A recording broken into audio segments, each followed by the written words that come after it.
श्रीमन्नारायण नारायण नारायण श्रीमन्नारायण नारायण नारायण गाओ नारायण नारायण नारायण गाओ नारायण नारायण नारायण श्रीमन्नारायण नारायण नारायण श्रीमन्नारायण नारायण नारायण बोलिए कृष्ण भगवान की जय।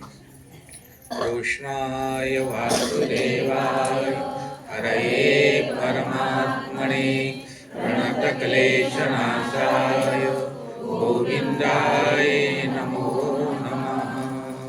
कृष्ण वासुदेवाय हरे परमात्मने प्रणतक्लेशनाशाय गोविन्दाय नमो नमः। कृष्णाय वासुदेवाय हरे परमात्मने प्रणतक्लेशनाशाय गोविन्दाय नमो नमः। सच्चिदानन्दरूपाय विश्वव्याधिहेतवे तापत्रय विनाशाय श्रीकृष्णाय वयं नमः। बोलिए कृष्ण भगवान की जय।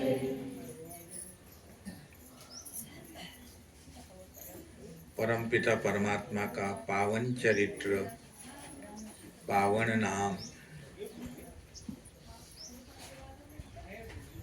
भगवान श्री कृष्ण की कथा एक गंगा है और ये गंगा सबका कल्याण करती है, सबका कल्याण। सुखदेव जी महाराज कहते हैं कि अनेक देशों में दुष्ट प्रकार के राजा हुए। उनका उदाहरण देते हैं, जैसे कंस हुआ, जरासंध हुआ, शैल्य हुआ, शिशुपाल हुआ, दंतवक्र हुआ आदि अनेक प्रदेश में पापी राजा उत्पन्न हुए। ये पापी राजा लोगों को बहुत दुख देते थे, बहुत दुखी करते थे।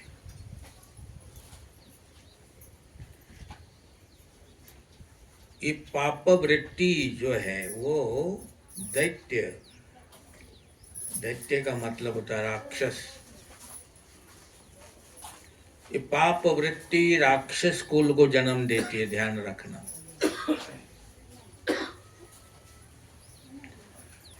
और ये राक्षस सबको दुख देते हैं।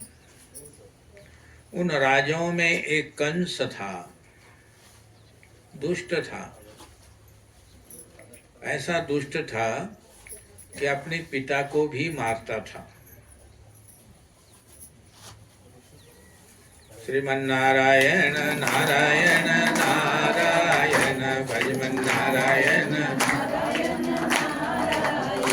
श्रीमन्नारायण नारायण नारायण श्रीमन्नारायण भजमन्नारायण नारायण नारायण भजमन्नारायण नारायण नारायण श्रीमन्नारायण नारायण नारायण श्रीमन्नारायण नारायण नारायण भजमन्नारायण नारायण नारायण भजमन्नारायण नारायण नारायण श्रीमन्नारायण नारायण नारायण श्रीमन्नारायण नारायण नारायण हरि नारायण नारायण नारायण हरि नारायण नारायण नारायण श्रीमन्नारायण नारायण नारायण श्रीमन्नारायण नारायण नारायण। जो कंस था वो अपने पिता को भी मारता था। जो व्यक्ति अपने बाप को मार सकता है वो क्या नहीं कर सकता है, किसी को क्या बख्शेगा वो। इसी के कारण ऐसे राजा के राज्य में प्रजा दुखी रहने लगी। अधिक आबादी से धरती को भार नहीं लगता।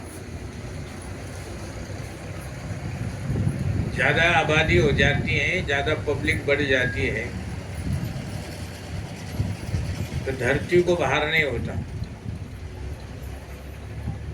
परंतु ज्यादा पापी व्यक्ति प्रजा होते उत्पन्न होते हैं तो धरती को भार लगता है। पाप बहुत बढ़ गया, धरती माता आकुलने आने लगी, रोने लगी, चिल्लाने लगी, धरती पे पाप बढ़ गया। पाप का वजन धरती से सहा नहीं गया। धरती ने गाय माता का स्वरूप धारण करके ब्रह्मलोक में चली गई। ब्रह्मादिक देव धरती माता को लेकर क्षीर सागर में भगवान समुद्र के तट पर थे, वहाँ ये लोग सब पहुंच गए। शांताकारं भुजगशयनं पद्मनाभं सुरेशं विश्वाधारं गगन सदर्शं मेघवर्णं लक्ष्मीकान्तं कमलनयनं योगिर्विध्यानगम्यं वन्दे विष्णु भोगयहारं। तत्र गत्वा जगन्नाथं देवदेव वृक्षकपिं पुरुषं पुरुषसूक्तेन उपस्तते समाहिता। आदि नारायण परमात्मा की स्तुति करने लगी, प्रार्थना करी। प्रार्थना में बहुत शक्ति होती, ध्यान रखना। तुम अंधेरे में कहीं चलते हो तो तुम्हारे हाथ में तलवार भी हो चाहे काठी हो, तुम्हें डर लगने लगा, लेकिन वो काठी और तलवार से, अस्त्र और शस्त्र से प्रार्थना बहुत बड़ी ताकतवर होती है। तुम अपने मन में ही चलते हो, कृष्णाय वासुदेवाय हरे परमात्मने प्रणतक्लेशनाशाय गोविंदाय। प्रार्थना इतना बड़ा शस्त्र है। हाँ, प्रार्थना में बहुत शक्ति होती है। जिसने भोजन किया है उसे 5-6 घंटे भूख नहीं लगती, लेकिन जिसने प्रेम से प्रार्थना करी वो 5-6 घंटे पाप नहीं कर सकता। तो आदमी प्रेम से भगवान की प्रार्थना करता है निरंकार होकर, तो उसको 5-6 घंटे कोई पाप नहीं कर सकता। कई लोग मंदिर में भक्ति करते हैं, मंदिर के बाहर आते ही पाप शुरू कर देते हैं, खोटो बोलायचं, निंदा करायची, चुगली करायची। उचित रूप से भक्ति करने पर 5-6 घंटे मनुष्य पाप से रुक जाता है। इसलिए प्रार्थना भगवान की प्रेम से कीजिए, भगवान के दर्शन करते हुए प्रार्थना कीजिए। और ऐसी प्रार्थना करते मन में निष्ठा रखे कि भगवान मेरे सामने है। ये निष्ठा भी रखनी पड़ती है, निष्ठा रखो और मेरी प्रार्थना को सुन रहे भगवान। प्रार्थना करते समय जगत को छोड़ दीजिए, जिसे जगत याद रहता है। मैं पति हूँ, मैं पत्नी हूँ, मैं पिता हूँ, मैं पुत्र हूँ। ये प्रार्थना, ऐसा आदमी प्रार्थना नहीं कर सकता। जगत का संबंध छोड़कर भगवान में तन्मय होकर पर प्रार्थना करने से भगवान को मंजूर होती है। सभी देव श्री ऋषि परमात्मा की प्रार्थना करते हैं, स्तुति करते हैं सभी लोग, लेकिन सारे देवी देवताएं ऋषि सब प्रार्थना कर रहे हैं, लेकिन सच्ची प्रार्थना केवल ब्रह्मा जी कर रहे हैं। ब्रह्मा जी तन्मय हो गए, पता ही नहीं ब्रह्मा जी को, और भगवान में तन्मय हो गए।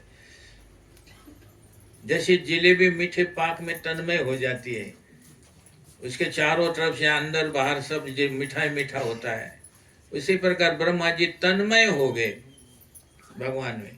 अब देवता तो सिर्फ गा रहे थे, मुंह से बोल रहे थे, बस वो तन्मय नहीं थे।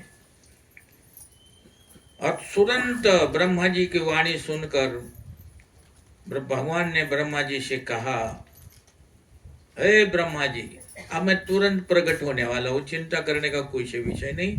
और मेरा प्रागट्य मथुरा में एक कारागार में हुआ, एक जेल में हो जाएगा।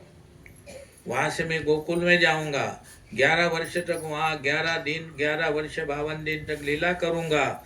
और मेरी सेवा के लिए हे देवताओं, तुम लोग मनुष्य का जन्म लेके गोकुल में आ जाओ। सारे देवताओं को ब्रह्मा जी ने समझाया भगवान की सेवा के लिए आप लोग वहां आ जाओ और कोई चिंता ना करो, चिंता के बदले चिंतन करो परमात्मा का। देवता चले गए अपने अपने स्थान पर, ब्रह्मा जी अपने स्थान पर चले गए। इधर मथुरा में क्या हो रहा है, देवकी जी का ब्याह हुआ। ब्याह के बाद घर जाने के लिए वसुदेव रथ में बैठे हैं। कंस रथ का सारथी बन गया है। रथ निकलने की तैयारी में था तो देवताओं ने सोचा कि वसुदेव तो महान भगवान का भक्त है, वसुदेव जीवन में कभी झूठ नहीं बोलते थे, खोटा नहीं बोलते थे कभी भी, कोई भी। और वसुदेव जी के साथ वैर कर ले, उन्हें ऐसा दुख दे, जल्दी प्रकट हो, ऐसा कुछ काम करो। वसुदेव भगवान का भक्त हैं और भगवान के भक्तों को अगर हम दुखी करेंगे, कोई ऐसा दुख हो जाएगा तो भगवान प्रकट हो जाएंगे, क्योंकि भगवान ने कहा परित्राणाय साधूनां। तो भगवान साधु संतों के लिए विप्रधेनु सुर संतहित लीन मनुजावतार निज इच्छा निर्मित तनु माया गुरु। भगवान अपने भक्तों के लिए जल्दी अवतार लेते हैं, इसलिए ऐसा कुछ करो जिससे भगवान जल्दी आ जाए। तो भगवान के लाडले भक्तों को जब कोई अकारण दुख देता है तो भगवान सहन नहीं करते। और ऐसा सोच को देवताओं ने क्या करा, एक आकाशवाणी करी। आकाशवाणी में कहा आश्यास्तवष्टमो गर्भो हंतायाम बहुसे बुध। आकाशवाणी ने कंस के लिए आकाशवाणी की। कंस को आकाशवाणी ने कहा, अरे मूर्ख, तुझे अक्कल नहीं? जिस देवती को तुम पहुंचाने के लिए जा रहे, देवकी को, देवकी की 8वीं संतान तुम्हारा काल बनेगी। कंस ने आकाशवाणी सुनी महाराज। कंसों को बड़ा क्रोध आ गया। कंस अपनी बहन देवकी से बहुत प्यार करता था और बाद में उसको क्रोध आया, वो देवकी को ही मार डालूं और इसका गर्भ ही नहीं रहेगा फिर। इसलिए कंस ने तलवार निकाली, देवकी के बाल हाथ में, सिर के बाल हाथ में पकड़ लिए और देवकी को मारने के लिए तैयार रहा। तो उसी समय वसुदेव बीच में आ गए। वसुदेव कंसों को समझाने लगे, ये क्या कर रहे हैं आप भैया, आप क्या कर रहे हैं? अरे जिसका जन्म हुआ है उसको मरना तो पड़ता ही ना, तुम इतने मरने से क्यों डरते हो? कंस मरने से डर रहा है कि जिसका जन्म हुआ है उसको मरना पड़ता है, और मरने का निवारण ये नहीं है। मरने का निवारण कोई भी संभव नहीं, असंभव होता है। महापुरुष मरण सुधारने का प्रयत्न करते हैं, वासना से मरण बिगड़ता है, वैर से मरण बिगड़ता है। जो आदमी वैर करता है, वैर से मरण बिगड़ता है। अपने मन को बारंबार समझा कर वासना का विनाश करो। मन को समझाने से मरण सुधर जाता है, लेकिन मरण बंद नहीं होगा। किसी के साथ अनबन हो जाए तो उसके घर जाकर जय श्री कृष्ण करके आइए। वैर भाव रख कर मरना अच्छा नहीं होता। वसुदेव जी राजा कंस से कहते हैं, देवकी को मारने से तू अमर नहीं होने वाला कंस, तो देवकी को मारने के लिए जा रहा है। अरे उसे तुम ना मारो। कंस राजा ने कहा, अपना ज्ञान अपने पास रखो, मैं आपका शिष्य नहीं हूं। कंस जब माना नहीं तो वसुदेव ने कंस से कहा कि तू नहीं मानता है, देवकी द्वारा तो तुम्हारा मरण है ही या नहीं, ये मैं भी नहीं कह सकता। कंस ने कहा, ना देवकी द्वारा मरण नहीं है, पर उसके 8वें गर्भ से तो मरण है ना मेरा। वसुदेव ने कहा, फिर एक काम कर, मैं तुम्हें वचन देता हूं कि देवकी जी के जितने बालक होंगे वो तुम्हें दे दूंगा, बस। फिर क्या टेंशन रह गई, चिंता निकाल दे। तुम देवकी जी को मारना नहीं, देवकी जी को तुम मारोगे तो तुम्हारी क्या होगी, अपकीर्ति होगी। अरे वो कंस जिसने अपनी बहन को मारा, तो जिसकी जगत में अपकीर्ति होती है वो जिंदा भी रहे तो मरे के समान होता है। जिसको अधिक क्रोध आता है ना वो जीवित होने पर भी मरे के समान होता है। हाँ, तो जो स्वयं के लिए नहीं जीत, स्वयं के लिए ही जीता है, मान लो खुद ही कमाना, खुद ही खाना, खुद ही पकाना, ऐसा आदमी भी जिंदा होते हुए मरे के समान है। कंस राजा ने सोचा कि उसका विचार उचित लगा। उसने सोचा कि बहन को मारूंगा तो मेरी अपकीर्ति होगी, मैं तो बालक को ही मारूंगा। इस तरह वसुदेव जी कंस को वचन देकर कंस के दुख से देवकी को बचाकर ले गए। कई दिनों के बाद देवकी जी को एक गर्भ रहा और बालक का जन्म हुआ। बालक बहुत सुंदर था, पहला बालक। देवकी जी को स्मरण हुआ, वो सोचने लगी कि मैंने कंस को वचन दिया है, वसुदेव को। मैं भीतर गए, उन्होंने बालक को उठाया क्योंकि एक जन्म लिया, और मैंने जो कंस को वचन दिया मैं झूठ नहीं बोलूंगा। देवकी के पहला बालक देवकी के गोद में था और वसुदेव अंदर गए, उस बालक को उठाया। देवकी जी रोने लगी, तुम कहाँ मेरे बालक को ले जा रहे? मेरा भाई काल है, मेरे बालक को मार डालेगा। वसुदेव ने कहा मैंने वचन दिया देवकी, मैं पाप नहीं करना चाहता। वसुदेव को पाप से बहुत डर लगता था, और हमें क्या है, पाप कुछ नहीं है। वसुदेव को बहुत डर लगता था। किसी मनुष्य का डर ना रखो, लेकिन पाप का जरूर डर रखो। हाँ, जो पाप का डर रखता है, पवित्र जीवन व्यतीत करता है, उसके घर परमात्मा आते हैं। वसुदेव जी बालक को कंस के दरबार में ले गए। ये ले बालक, कंस के सामने रख दिया, ये ले। अब महाराज कंस ने उस बालक को देख के कंस का हृदय भर आया। अरे ये छोटा सा बालक है, इसको मार के मैं क्या करूंगा? छोटा सा है। वो अनजान था कि कोई भी चीज छोटी होती है वो कोई कम नहीं होती। लेकिन वसुदेव मुझे दिए हुए वचनों को निभाने के लिए आया है। ये बालक को लेकर कहने लगे तुम ले जाओ, ये क्या मुझे मारेगा, ले जाओ। वसुदेव के सत्संग से कंस की बुद्धि सुधर गई। ध्यान से सुनो, कोई अच्छे व्यक्ति के संग से मनुष्य की बुद्धि सुधर जानी चाहिए। और कंस ने सोचा कि मुझे पाप नहीं करना है। आकाशवाणी ने तो कहा कि 8वां गर्भ मेरा काल है। ये तो प्रथम पुत्र है ना, पहला है ना, इसे मारने से क्या लाभ मिलेगा?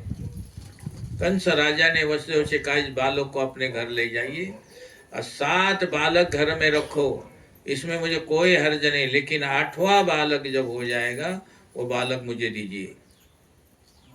वसुदेव बड़े प्रसन्न हुए। बालक को उठाकर घर पहुंचे। देवकी को आनंद हुआ, 7 संतानें तो कम से कम जिंदा रहेगी।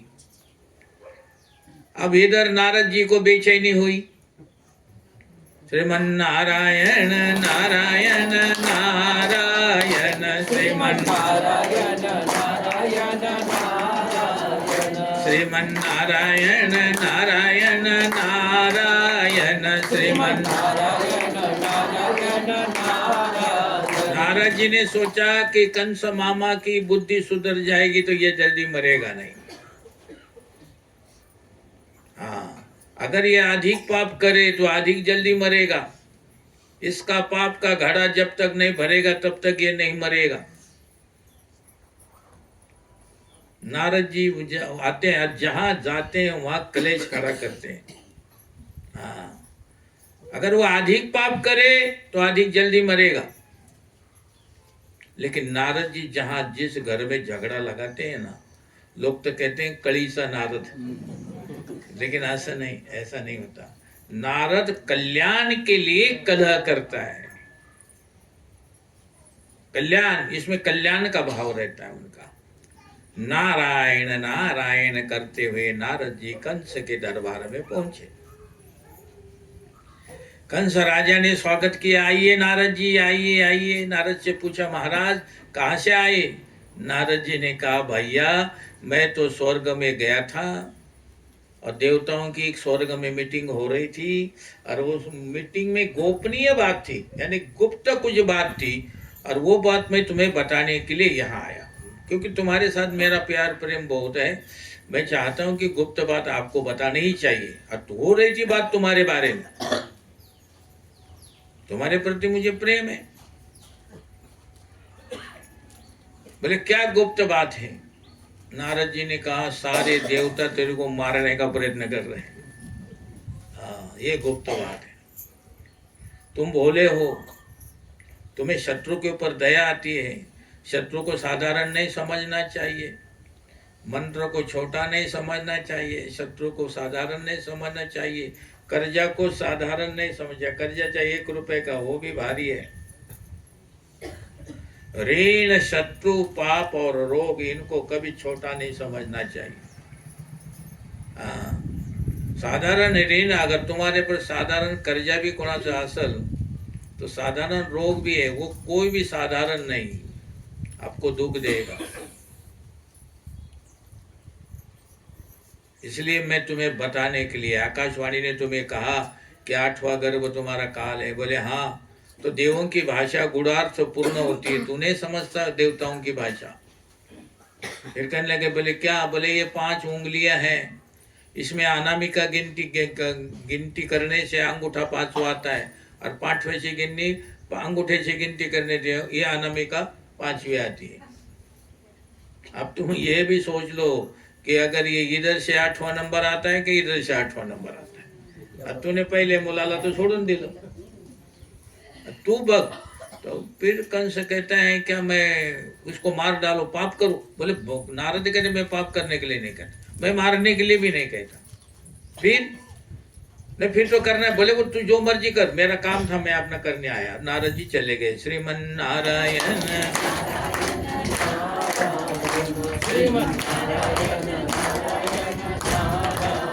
ऐसी बात बताने के बाद कंस तो विचार में पड़ गया, बेचारा तो क्या करे।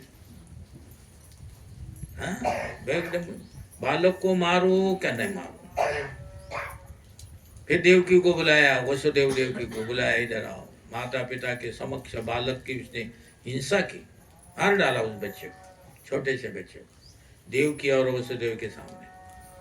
वसुदेव देवकी को कैद में डाल दिया, उनकी संपत्ति का विनाश कर दिया। बिना अपराध हाथ पैरों में बेड़ियां डाली गई। महाराज, कोई अपराध नहीं किया था इन दोनों पति पत्नी ने। अब थोड़ा शांति से विचार करो तो आपको पता लगे कि भगवान के जो माता पिता हैं उन्होंने कितना दुख सहन किया। वसुदेव देवकी आती दुख में भी मन को शांत रखते थे, भगवान की भक्ति करते थे, सुख में परमात्मा की कृपा समझने वाला साधारण भक्त है। जो सुख आ गया और कह ले भगवान की बड़ी कृपा है, बड़ी कृपा है, बड़ी कृपा है, वो एक साधारण भक्त है। लेकिन दुख में जो परमात्मा की आती कृपा समझता है वो सच्चा भगवान का भक्त है, वैष्णव है। श्री कृष्ण आनंदमय सच्चिदानंद रूपाय, आनंदमय, और आनंद से ही मिलता है। जो सुख दुख से परे है, संसार सुख दुख से भरा हुआ है। ये संसार सारा सुख से और दुख से भरा है। संसार में जितना सुख है उतना दुख भी है। सुख और दुख दोनों भाई हैं, ये दोनों एक साथ रहते हैं। और संसार का किसी तरह का सुख 5 मिनट से अधिक नहीं रहता है। आपको सुख मिल जाए तो अपने मन को समझाए कि ये सुख सच्चा नहीं है। सब ही विचार करहु मन माई, राम लखन सिया बिन सुख नाई। सुख तो परमात्मा के चरणों के बिना नहीं है। हाँ, भगवान के बिना सुख नहीं। हाँ, अभी तक मेरा मन शुद्ध नहीं हुआ, इसलिए मैं संसार में सुख ढूंढ रहा हूँ। मेरे मन में अभी वासना विकार भरे हैं, सुख मिलने पर यह प्रसन्न नहीं होने वाला। आपके जीवन में कभी दुख का प्रसंग आ जाए तो घबराना नहीं, डरना नहीं। घबराए जब मन अनमोल, घबराए जब तब मानव तू मुख से बोल श्री राम शरणं गच्छामि। तब मानव तू से बोल कृष्णं शरणं गच्छामि। घबराए जब मन मोल, घबराए जब, तब मानव तू मुख से बोल कृष्णं शरणं गच्छामि। तब मानव तू मुख से बोल कृष्णं। अपने मन को समझाना है। मन घबरने लगा तो भगवान के शरण में जाओ, परमात्मा के शरण में जाओ। जब मन डरने लगा, दुख को सुख मान कर भक्ति करो। हृदय को ज्यादा जलाओ मत। हम अपने हृदय को जलाते रहते हैं ना, क्योंकि हृदय को जलाएंगे तो भगवान जल जाएंगे। कैसे? क्योंकि तुम्हारे हृदय में परमात्मा रहते हैं। तुम हृदय को जलाओगे तो भगवान को आँच लगेगी। इसलिए मस्त रहने का, आनंद रहने का। हाँ, संत लोग मस्त रहते हैं, आनंद लेते हैं। जो आनंद संत फकीर करे, जो आनंद संत फकीर करे, वो आनंद नाही अमीरी में, वो आनंद नाही अमीरी में, जो आनंद संत फकीर करे, जो आनंद, आनंद में रहते संत। पैसे वाला आदमी ऐसा आनंद में कभी भी रहेगा नहीं। सुख का विरोध मूलक शब्द है दुख, लाभ का विरुद्ध शब्द है हानि, मान का अपमान, परंतु आनंद का विरोध शब्द कोई भी नहीं। आनंद केवल आनंद है। वसुदेव देवकी को जेल में डाल रहा, दुख में थे, पर अतिशय दुख में भी वो अपने मन को शांत रखकर कृष्णाय वासुदेवाय हरे परमात्मने,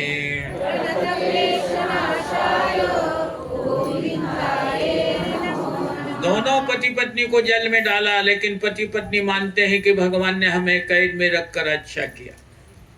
बोले क्यों? बोले घर में रहते समुचित भक्ति नहीं हो पाती। वसुदेव देव की भगवान का उपकार मानते थे, दुख को सुख मानकर भगवान की भक्ति करते थे, उन्हें आनंद मिलता है। आनंद ही श्री कृष्ण। संतान, 6 संतानों के कंस ने हत्या करी, देवकी का 7वां गर्भ रहा, जिसमें बलदेव जी यानी कि बलराम जी पधारे आए हैं 7वें गर्भ में। भगवान बलराम जी से कहा, बड़े भाई आप आगे चलो, बाद में मैं आऊंगा। बलराम जी महाराज शब्द ब्रह्म का स्वरूप है। योग माया को परमात्मा ने आज्ञा दी कि मेरे 2 काम करो। भगवान ने योग माया को कहा मेरे 2 काम करो। बोले कहा है? बोले देवकी के पेट में जो 7वां गर्भ है वहां से उठाओ, नंद बाबा के गोकुल में रोहिणी के पेट में ये 7वां गर्भ रख के आओ, जाओ। और फिर दूसरा काम क्या? बोले दूसरा यशोदा जी के घर जो कन्या के रूप में जिसने जन्म लिया है, हाँ, वो कारागार में, मैं कारागार में प्रकट हो जाऊंगा। मेरे पिता वसुदेव मुझे गोकुल में लाएंगे, तुम्हें लेकर मथुरा लौटेंगे। कंस तुम्हें मारने का प्रयत्न करेंगे योग माया, पर उसके हाथ से तुम छिटक जाना और जगत में तुम्हारी अनेक रूप में फिर पूजा हो जाएगी। योग माया को 2 काम दिली। भगवान जगत में जब आते हैं, दुनिया में जब परमात्मा आते हैं, तो भगवान की माया की भगवान को जरूरत पड़ती है। हाँ, मम माया संभव संसारा जीव चराचर विविध प्रकारा। मेरी माया के कारण यह संसार बन नहीं सकता। माया के कारण ही मैंने संसार बनाया, भगवान ने कहा। इसलिए भगवान को माया की जरूरत पड़ती है। भगवान ने कहा मेरा एक काम और करना पड़ेगा। बोले क्या? जीव माया का दास होकर जगत में आता है, और माया मेरी दासी होकर जगत में आती है। व्यवहार में माया के बिना कोई कार्य नहीं होता। संसार मायामय है और संसार के व्यवहार में माया का उपयोग किए जाने पर माया के गुलाम नहीं बनना चाहिए। मान लो पैसे ने तुमसे काही काम केलं, कौन सा काम आपको पैसे के जोर पर हो गया, लेकिन तुम पैसे के गुलाम मत जाओ, मत बनो, कि पैसे को अपना गुलाम बनाओ। पैसा जिधर कहेगा उधर नाचना नहीं चाहिए। पैसे को अपने मर्जी से नचाओ, उसका सदुपयोग करो, दुरुपयोग ना करो। सब लोग अपने ऊपर पैसा खर्चे करते, अच्छी बात है, लेकिन ज्यादा अपने ऊपर पैसा खर्चना भी पाप है। परहित सरिस धर्म नहीं भाई, परहित सरिस धर्म